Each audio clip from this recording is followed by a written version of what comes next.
Thank you, Mr. Speaker. As has been said many times by previous speakers, Salon?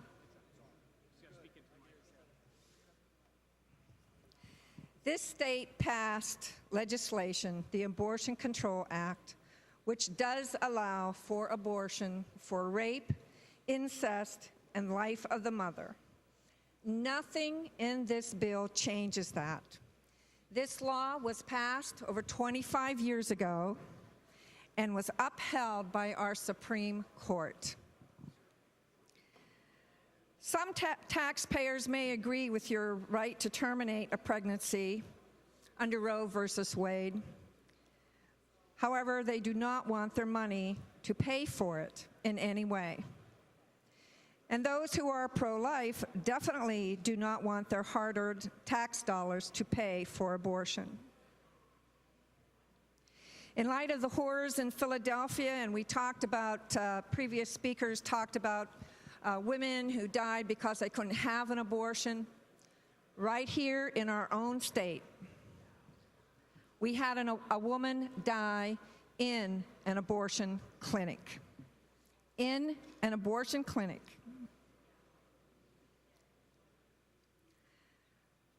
Taxpayers who are opposed to abortion are even more convinced that they do not want taxpayer dollars to go to such procedures.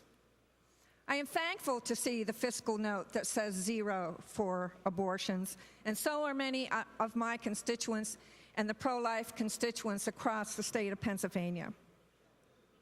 We already regulate the healthcare industry, and with the Affordable Health Care Act, government will be in every aspect of healthcare. Every aspect of healthcare. I have listened to the rhetoric on this side of the aisle and talked from the very first speaker to some of the last speakers on the war against women.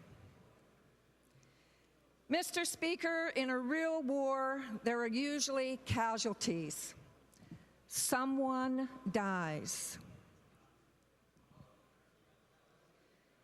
Money has been spent in this country, from the poorest of the poor to the very wealthy, on abortion. As a matter of fact, Mr. Speaker, the track record for abortions in our nation right now is around 54 million abortions. That's 23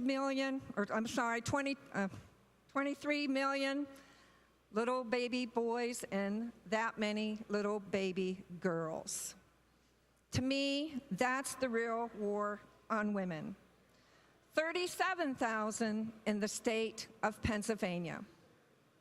Now, money was found somewhere for all of those abortions, 54 million of them. Our Abortion Control Act for over 25 years has prohibited state funds being used for abortions, and I hope that the members will continue to support that, support the Abortion Control Act, support pro-life issues in the state of Pennsylvania, or how many millions more on top of that 54 million should taxpayers support? Thank you, Mr. Speaker.